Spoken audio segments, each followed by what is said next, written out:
Morning, everybody. It's the 29th of October 2019. So I thought I would show you guys how I would draw like complex things like, let's say, a human nose or a head or hands or feet or even a body. And the word that I would use there is iteration.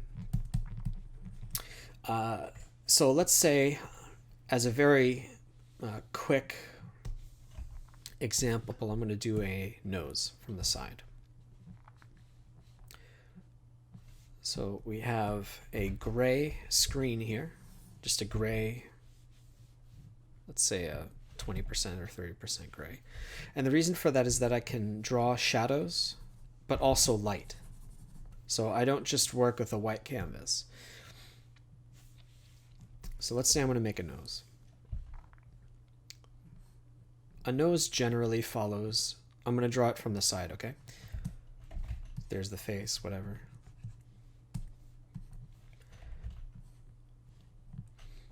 So what is a nose really?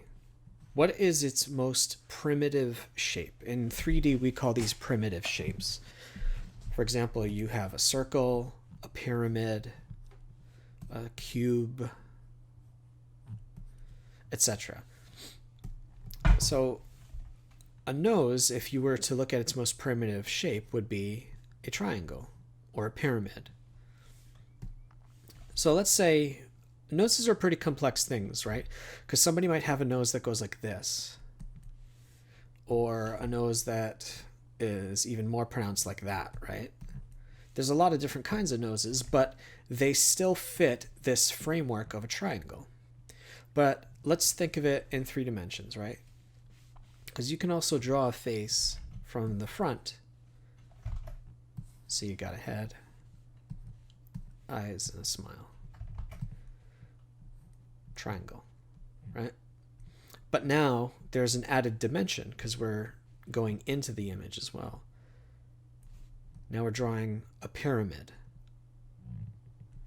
Do you see what I did? So we have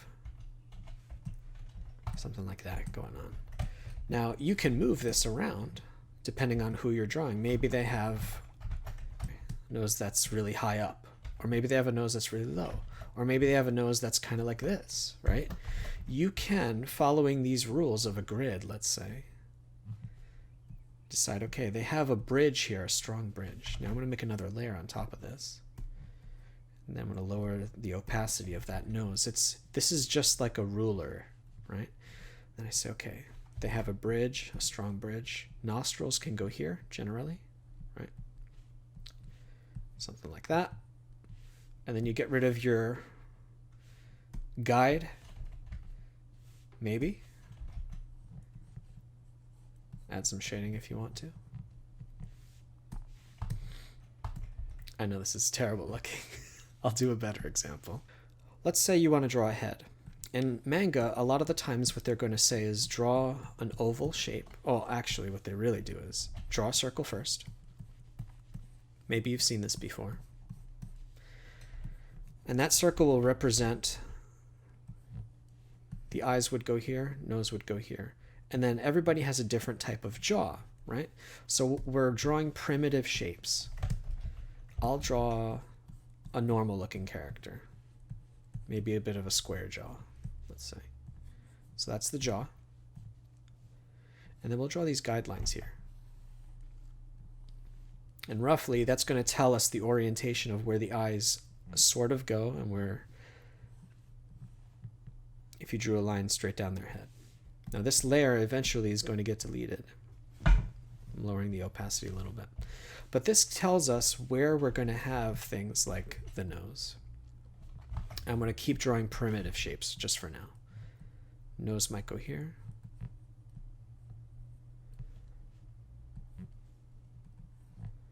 Got some ovals for the eyes, right?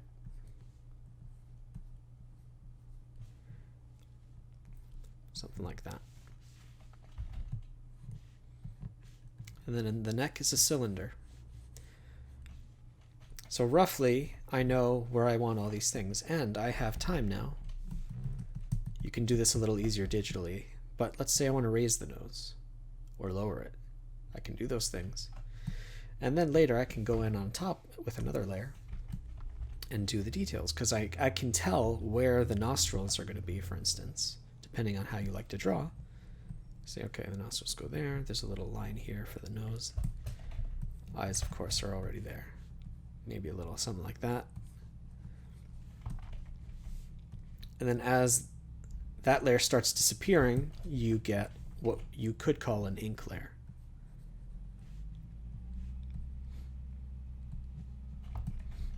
Now this part of the nose is already here. It's just not being rendered. It's a stylistic thing. But it's still there, right? And all you have to do is rotate that triangle around. So a nose from below might look like this.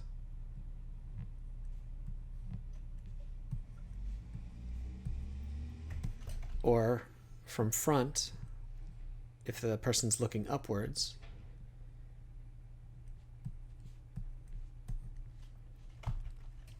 or downwards.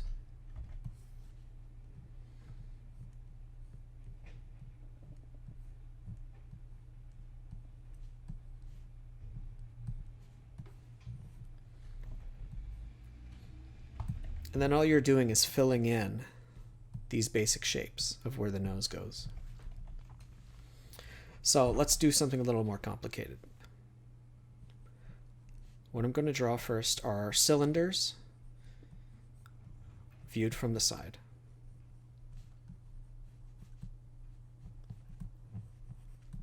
Let's say that's the side of my right hand. And I'm drawing this in real time, I'm not speeding it up. So, okay, a finger, if you were to look at it from above, one bone, bone two, bone three. And then you do that 4 times, right? And then so on.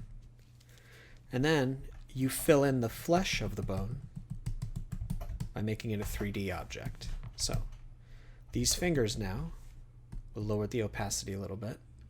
And if you're working with pencil, you can just take a gummy eraser and lightly brush it across the paper, and you'll get the same effect of lowering the darkness of your layers. That's why I would recommend working with like an HB pencil, so it's easier to erase. We have our skeleton in place, so we know where the bones are. Just paint on top of the bones. Cylinders. A cylinder is like a soda can, right? And that's what a finger would be. We're drawing, I call them sausage figures. Where it's like linking sausages. Fingers, fingers. All right? It's like the kind of wooden dummy that you would see that has joints. And maybe this finger is going in a little bit. And maybe that finger is hiding behind the other ones. Knuckle bones go here. Tendons here. Right? Something like that. So back to here. I'm going to do another cylinder here, because the thumb, the third joint is actually way deep inside the palm. So a thumb actually has 2 joints that you can see. The thumb knuckle is over here, let's say.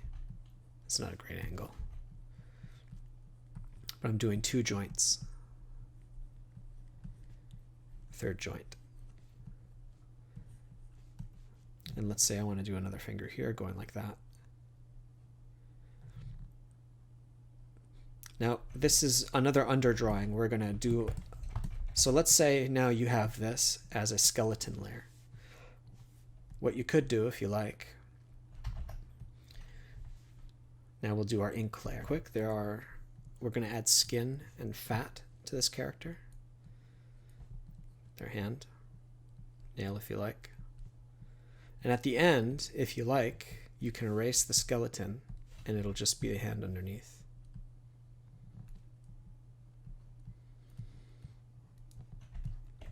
The joints don't have to show.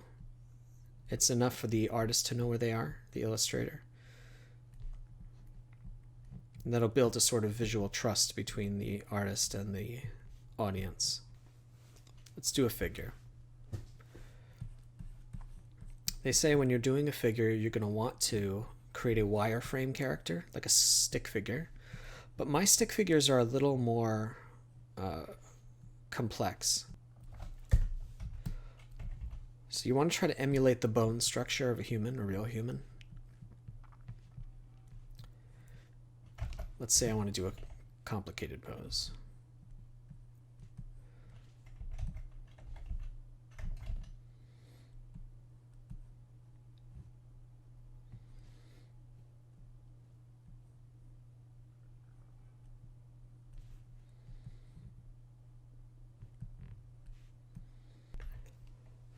And let's say we want the hand and the foot to be coming at us. So I'm going to now start filling in these primitive shapes. We know that the ribs are there. And maybe we want to add a little bit of a tilt. Because when you kick, when an experienced person kicks, there's a little more emphasis in there.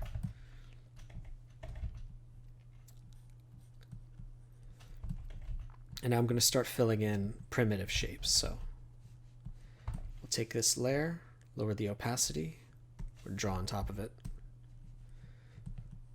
the sausages.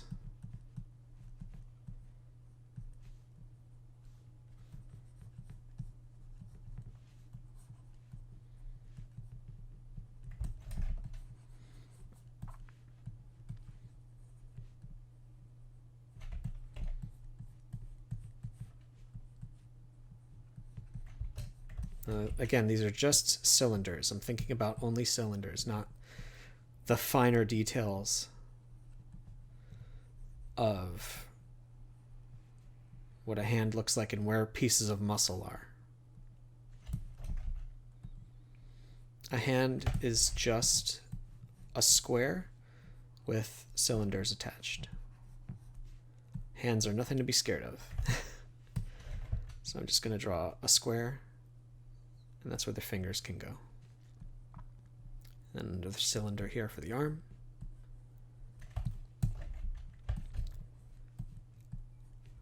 Thighs are a little thicker towards the top, generally. Cylinder for the shin. And legs are a little funky, but they're basically two joints plus toes. And then you always want to keep those middle lines, as you can see. Foot, front foot, toes. And the head there. Now this is a great place to make adjustments if you want to make adjustments. You could do things like turn the skeleton off completely. Review if you want to make changes, because now we haven't spent a lot of time on this character yet. But if we're satisfied, now is when you're going to go in and do things like muscle, let's say. We know that there's muscles here, you got a bicep here. And what I'm doing is iterations. I'm starting with a very primitive skeleton. And now moving in, I'm doing things like muscles, tendons, protrusions. And the layer after this would be cloth, clothes, that sort of thing. You could just go straight to the clothes. It's possible to draw that way. It's all about personal preference. But if you struggle with the human figure or you're not sure what the pose is going to be, so you can see, like, I'm now adding flesh to this character, whereas before he was just a bunch of shapes slapped together. But I'll be thinking about things like where muscles go, right? That's where studying anatomy books can be useful. I haven't looked at one in quite a while, but maybe I should.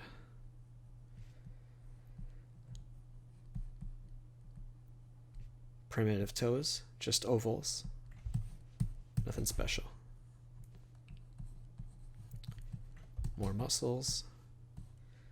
Depending on how abs are, you could do. A lot of people overdo their abs. I think, like, their characters have like 0% body fat. I prefer drawing characters with body fat. It's more realistic.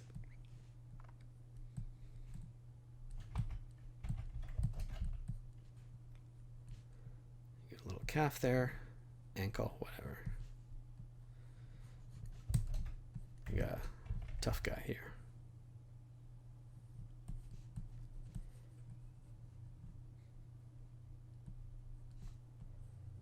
That's it. And then again, you go in details with the nose and the face. And you can move those things around.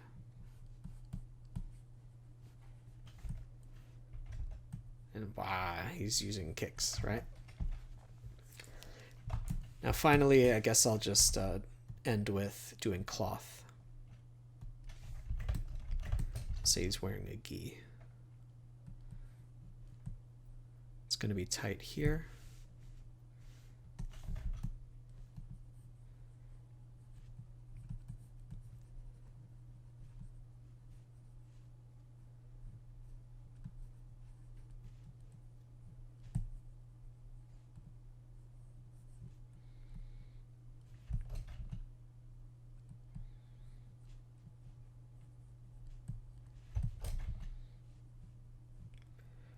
Since he's flying in the air, we're going to have the cloth falling back.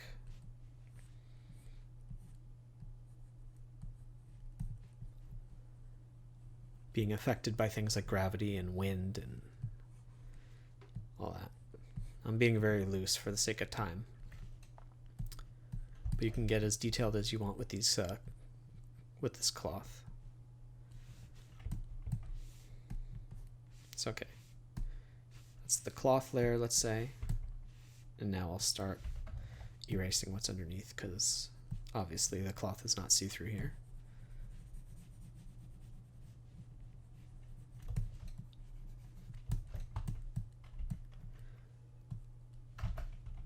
So, whatever. And then you'll add more things like iterations. So, for example, if I wanted to use color now, well, there are steps to color, aren't there? So there you guys go. A quick drawing of how I would go from a skeleton to a wooden figurine to a flesh character, and then you throw clothes on them. So there's multiple steps. Some experienced artists can go straight to the clothes, and that's actually kind of useful if you value things like silhouettes, which are a really important part of cartooning, actually.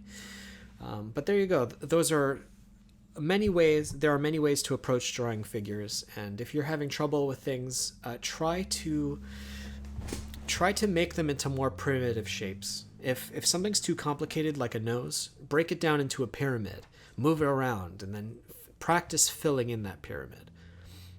So it's kind of like the best way I would compare it to is in an RPG.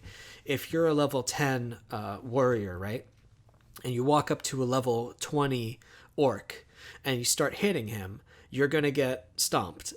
But what you want to do as a level 10 warrior is fight other level 10 enemies, maybe level 11 enemies.